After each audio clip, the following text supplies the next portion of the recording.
Hello लोगोफोर good morning दिनैहाय आरोबाव खनसे ब्लग फिसानो लाबोलायलायबाय ओइ र आंनि बहाय नै मबाइल सिख'बाय थादों र आं होगोन मामि मबाइला गाज्रि खाना मबाइला बायनाय नै नायगोन मबाइला बायनाय नै मैया सफैदों मैया बेखौनो र आं होगोन दा मैया लायनो थांदोंमोन बेखौ माने लाबोबाय लाबोना ओरैबायदि दुस्त नों होगोन थादों ना थगायो माबे थगायो नोङो हरदे दसेनो नों रायलायनाया सानजारि साइसे रायलायबाय थायो नाङाले नंगौले खानाया मा साइस हेबनाय जाखो बिलाय आंनि गोसो हा दे बर मोनबाय हा बर मोनबाय माबायदि बर मोनखो र होगोन 1 मिनिट 1 मिनिट जाबाय 30 सेकेन्ड जाबाय हिसाबा ओरैबायदिखा 28 27 28 7 6 5 4 3 2 1 जाबाय हरदो र मैयासो फैदोंना दमासिनि बन्द मोनदों ओमफ्राय दमासिनि बन्द मोननानै दाखालि ख्रिस्टमासावहायबो फैदोंमोन फैनानै ओमफ्राय सान खयदिन थाफैयामोन ख्रिस्टमासाव मामि 6 days ओमफ्राय दा खयदिन 4 days दमासिनि बन्द मोनदों र आं मोननैसो बाथ्रा बुंबावनो दे बेवाय मोना मा खालामदों दिनै नायहैलायलायनोसै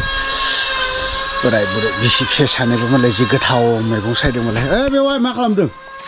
लाफा मैगं सायदों बा दिनैनि ओंख्रि बिराद गोथाव जागोन माथो हा अबाव बाहाय बायनाय ना न'नि आं फोनाय हा आं फोनाय अबाव खुबैनायालाय माथो अबाव खुबैयाखै दालाय हा खुबैया माथो खुबैया दा बियो जावग्लिजोबनायाव अफयसो दा माथो मा महा इन्टारेस्टिं सानैबो मालाय बे जावग्लिलाय बे खुबैलाय बे जावग्लिलाय बे खुबैलाय बेफोरबायदि आरोखि बेफोरबायदिसो अनलायखानांगौ दा मैगंफ्रा सायलायनो ना माथो बेवहाय नांलायदोंसो जोंहा दिनै नंगौ मा अफा जालालै बिसोरजों इन्टारेस्टिं जाय हक आं मोनसे बाथ्राखौसो बुंनो लुबैदों जिहेतु बार बार ओंखारलायबाय थादोंना बे बुस्थुखौ लाबोलायैयाबो गाज्रि लाबोलायलायबाय थानांगौनि दरखार गैया खारन जिहेतु दाखालि बर'नि आलफ्रेड ना ओमफ्राय सोमदोन बरगयारि बिथांमोना मोननैसो एडभार्टाइजमेन्ट खालामदोंमोन एडभार्टाइज दे बियोथ' मा होननानै बुङो गावसोर गोसो जानानै लाबोआखै मोननैसो मेडिसिननि बारै लाबोदोंमोन दे आलफ्रेड बर'नि आलफ्रेड ना बिबो लाबोदोंमोन लोगोसे आरो ओरैहाय सोमदोन बरगयारि बिसोर लाबोदोंमोन आरोखि थ' बावहाय आंहा बुंनांगौ जेबो गैया बावहाय सोरबा एडभार्टाइज खालामनो जुदि लिंहरोब्ला उफाय गैया खालामहैनांगोन ना दिनै बिसोरबो गोसो जानानै खालामाखै आंनि मोनथिनायाव आंनि बुजिनायाव दे जायनि थौले मेलेमजों बुजिनायाव जिहेतु मैया आरो बेखौ लानानैनो माखासे कुइसन पेपारबो ओंखारलायनायखौ जों नुनो मोनदों बे कुइसन पेपारखौ होलायाब्लाबो जागोन नेक्स्ट बर'दिननि थाखाय बियो ख्रिस्टमासनि अमा फिसिखाबाय आंनिया बे आरोखि जाय हक एसे गेजेर बिदिबो सोलांबाय थागोन आं ब्लग नालाय आरो माथो दंबावो कुइसन पेपाराबो हयथ'बा नोंथांमोना मैया एनिथिं एमजेनावबो नुलायबाय जानांगौ बेफोरो माखासे सोरनिबा थाखाय माबा आरोखि इन्टारेस्टिं थाखायबो लाबोयो जाय हक आं बेफोरखौ एफाराब बुंबाय थानो लुबैयाखै जाय मानसिया दिनै जाय बर'नि आलफ्रेड ना बेफोरखौ बायदिसिना बुंबाय थादों लाब गैया बुंलायनानै खारन बेबो सोरनावबा एडभार्टाइसो खालामनो लिंहरजानाय सो आरोखि बेखौ लिंहरनाय लगे बे उफाय गैया खालामनांगोन जे आंनियाव मोनसे प्रडाक्ट दङ जे प्रडाक्ट दं बा स्किननि बा मोखांनि बा बायदि रोखोमनि आंनाव प्रडाक्ट दं बेखौ एडभार्टाइज खालामनो थाखाय फैदो ब्रादार आलफ्रेड होनना बुंबा बे खालामना फैगोन बे जेबो गिदिर बाथ्रा नङा बे खालामनानै बे एडभार्टाइजल'सो बियो दिनै बेखौ लानानै बिराद गिदिर इस्यु बा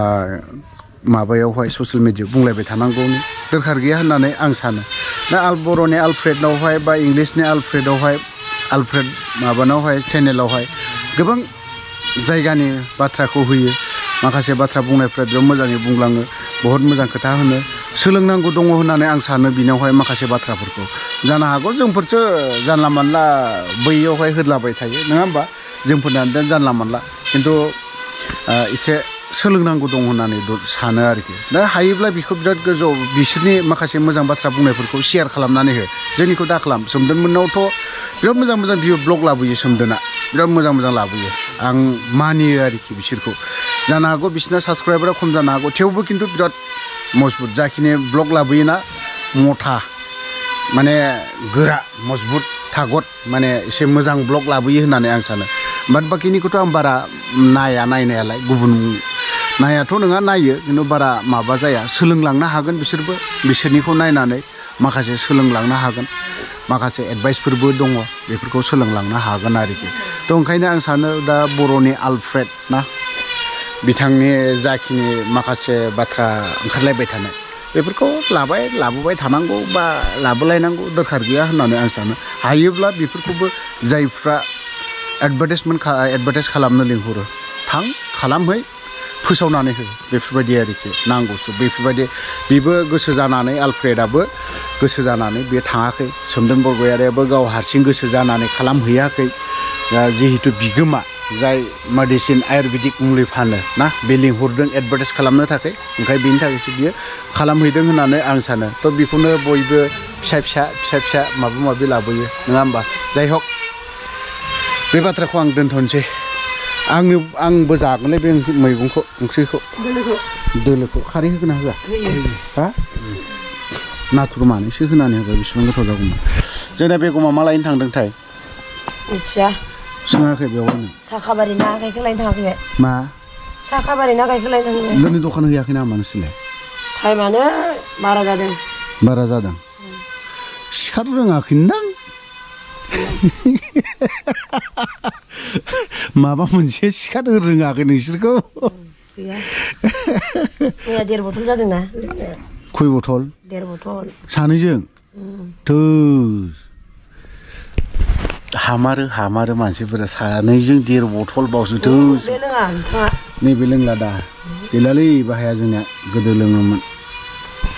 नङा होमबा आंबो मालाबा बोरैबा जायो जाद्राया नङा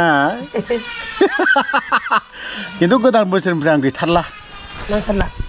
आङो गोदान बोसोर आंबो लोङालै टेनसन जाबाल' गन्थं फांथेना लोङो माब्रै टेनसन जाबाल' गन्थंखौ मा खालामो गन्थं फांथेबाय लोंबाय गन्थंखौ हमथेयो मोनामोबा ए लोंनायाथ' लोंखाथारानदां सामफ्रोमबो लोङालै मालाबासो बारा लोंजायाबो ना लाया माथो नोंसिना मा साइसनि लायो बबे बैनिया भिडिअ खालामहैदो सामब्राम दं ओंख्रियाबा हले बिराद थाजा बिराद मोजां जाबाय नै ओंखाम ओंख्रि संग्रायाबो फेननि दालायसोबो गोजां बोथोर नालाय अरा गोथाव जायो आरोखि दिनै ब्लगा बारा इन्टारेस्टिं जायाखै बा माबा मोनसे ब्लग न'आव माथो खालामनाय टाइम पास मैया खुदियाखौ लायदोंमोन ओरैहाय बाक्सायाव लानानै फैबाय जा हराव 8थासो जाफैदों अयथासार गुसु दमासिनि मोनदों हाखु दाखु खारलांनांदों दमासिनि माइब्रा बानायनोसो मोननांगौमोन बेवहाय दमासियाव मा अमा सिथारगोन ना सिथारा बेवहाय नोंसिनाव मानसिफ्राथ' सिथारो जायो ओमफ्राय जोंहा माबाया एबाराव गैया दमासियाव नागिरनांगोन मोनजायोथ' आरो बेयाव बिनो एसे थ' लोगोफोर ब्लगा बारा गोलाव नङा बेनोसै बाय